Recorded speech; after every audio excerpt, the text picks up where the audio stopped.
Welcome to F007 Channel. Dukung terus F007 Channel dengan like, share, comment, and subscribe.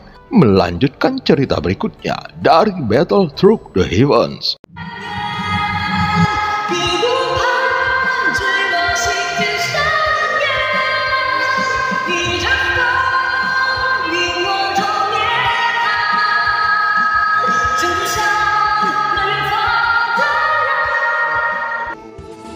Selamat beraktivitas dan terima kasih atas dukungannya selama ini. Semoga semua sobat F007 selalu diberikan kesehatan dan rezeki yang berlimpah. Amin ya robbal alamin. Pada part sebelumnya, prajurit Taisu yang menyerang Xiaoyan merasa ada yang tidak beres dan ingin melarikan diri. Bagaimanapun mereka tidak menyadari bahwa Xiaoyanlah orang yang sedang mereka cari. Namun Xiaoyan yang sangat membenci Taisu langsung menghantam mereka dengan brutal. Sehingga para prajurit Taisu terlihat tidak berdaya. Saat berikutnya, Xiaoyan juga membentuk Angry Buddha Lotus Flame 3 warna.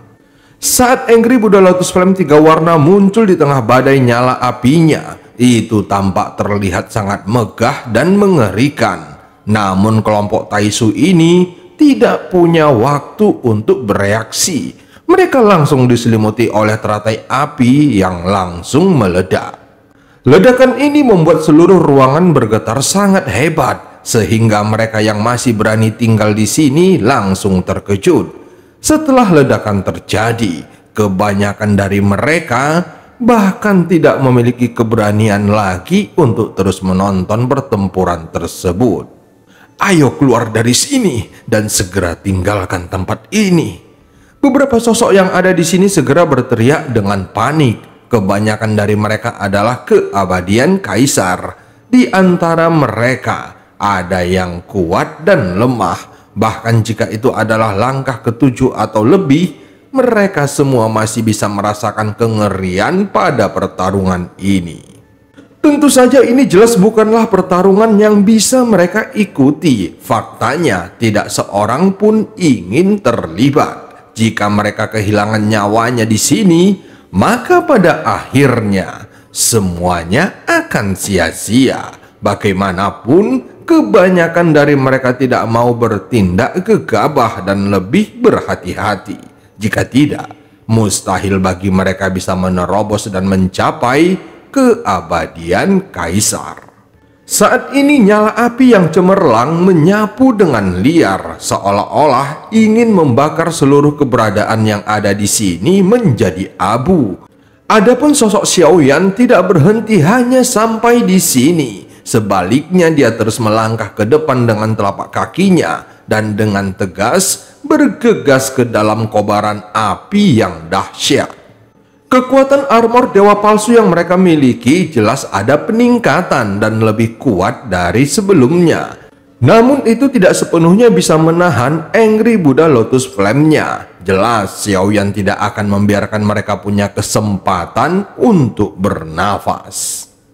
Segera dari dalam kobaran api terdengar jeritan yang melengking. Terlihat Xiaoyan menghancurkan armor dewa palsu mereka. Dan kemudian di mata para prajurit Taisu yang ketakutan ini, penguasa berat Xuan langsung memukul kepala dan dada mereka dengan keras. Xiaoyan segera mengangkat tangannya lagi. Kemudian lautan api yang tak berujung menyelimuti sekitarnya. Terlihat Xiaoyan memurnikan tubuh prajurit Taisu yang rusak menjadi abu dan hanya jiwa mereka yang tersisa.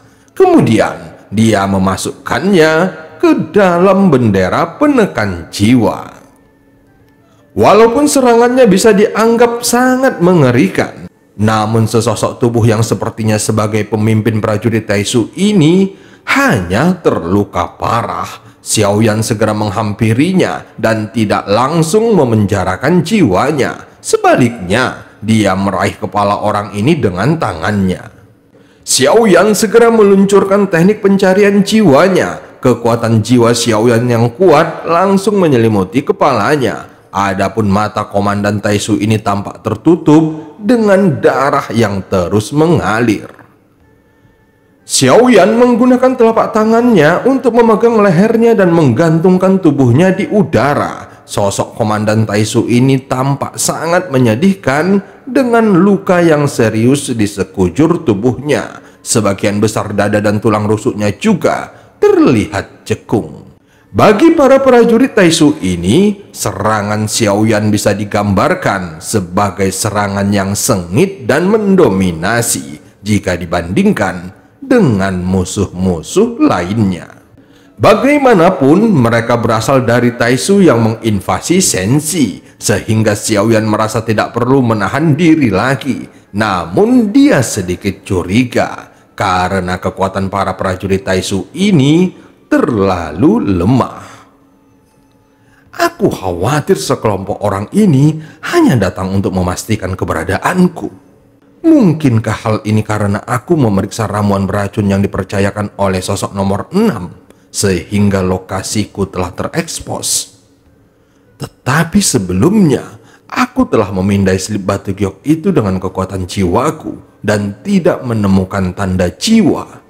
Tidak mungkin para prajurit Taisu ini datang ke sini tanpa alasan. Xiaoyan bergumam dengan keraguan di dalam hatinya. Saat ini Xiaoyan akan mulai mencari jiwa Komandan Taisu yang sedang dicekik olehnya. Namun pada saat kekuatan jiwanya mengalir masuk dan akan menyentuh ingatan jiwanya, tiba-tiba Xiaoyan terkejut dan segera menyadari ada sesuatu yang aneh. Bagaimana tidak, tubuhnya yang sudah lemah masih bisa menghindari kekuatan jiwanya. Namun dia tetap tidak bisa sepenuhnya menghindarinya. Saat Xiaoyan akan benar-benar menyentuh jiwanya, tiba-tiba ada beberapa paku hitam yang keluar dari tubuh lemahnya dan menembus tubuh Xiaoyan. Meski Xiaoyan bisa bereaksi dengan sangat cepat, namun tubuhnya masih tertusuk olehnya. Terlihat ada beberapa lubang berdarah yang muncul di tubuhnya. Ternyata paku hitam ini mengandung racun dan dengan cepat menyebar ke daging dan darahnya, yang membuat Xiaoyan sangat terkejut. Walaupun lukanya dapat sembuh dengan cepat, namun racunnya telah mengalir ke dalam tubuhnya. Xiaoyan tidak menyangka bahwa dia akan dirugikan oleh Komandan Taisu ini. Entah racun ini parah atau tidak, namun bagi Xiaoyan, kekuatan racun apapun akan sangat merugikan tubuh fisiknya. Xiaoyan membalikkan telapak tangannya dan segera mengeluarkan beberapa pil pemecah racun Tianling, lalu memasukkannya ke dalam mulutnya. Efek obat yang kuat segera menyebar di tubuh Xiaoyan untuk menahan racun yang menyerang tubuhnya. Tetapi saat Xiaoyan masih merasa khawatir, tiba-tiba pil racun yang selalu ada di dantiannya bereaksi dengan aneh. Pil racun itu terus berputar di dalam tubuhnya dan tiba-tiba racun hitam berpindah menuju dantiannya. Lalu semua racun hitam di tubuhnya diserap oleh pil racun di dantiannya. Apakah pil racun memiliki efek seperti ini? Saat ini Xiaoyan sangat senang dan dia tidak menyangka pil racun yang dikondensasikan oleh pria jelek dari racun Ning Yao memiliki efek yang sungguh ajaib, sehingga itu dapat membantu Xiaoyan mendetoksifikasi racun di dalam tubuhnya. Tentu saja hal ini dapat dianggap bantuan besar dari sosok nomor 4. Namun sepertinya Xiaoyan belum sepenuhnya memahami tujuannya yang sebenarnya. Setelah racunnya dihilangkan, Xiaoyan menatap tajam sosok Komandan Taisu di depannya. Meski wajah yang terakhir berlumuran darah, namun tidak ada rasa takut di matanya. Saat berikutnya, Xiaoyan yang masih memegang penguasa berat Suan langsung menghantam tubuhnya lagi, seolah-olah ada duri tajam yang tumbuh di tubuhnya. Kali ini Xiaoyan memutuskan menjaga jarak tertentu dan berencana untuk mencari jiwanya dari jauh. Sungguh sekelompok orang yang mencicikkan. Xiaoyan berkata sambil mendengus dingin. Bagaimanapun, kemunculan Taisu ini masih mempengaruhi emosinya sampai batas tertentu. Saat kekuatan jiwa Xiaoyan menyerbu masuk, jiwanya tiba-tiba menegang, seolah-olah ditangkap oleh kekuatan yang dahsyat. Seketika, Xiaoyan langsung terkejut dan segera menarik jiwanya. Saat Xiaoyan masih dalam keadaan linglung, sosok Komandan Taisu itu tiba-tiba seperti orang gila dan menerjang ke arahnya. Dalam sekejap mata, tubuhnya langsung meledak dan semua kekuatan penghancuran dirinya diarahkan ke Xiaoyan. Pada saat tubuh Xiaoyan terbungkus di dalam awan kabut darah yang besar, banyak daging dan darah di tubuhnya yang ikut meledak. Meskipun itu tidak mempengaruhi kehidupan Xiaoyan, tetapi itu juga membuatnya terlihat sangat memalukan.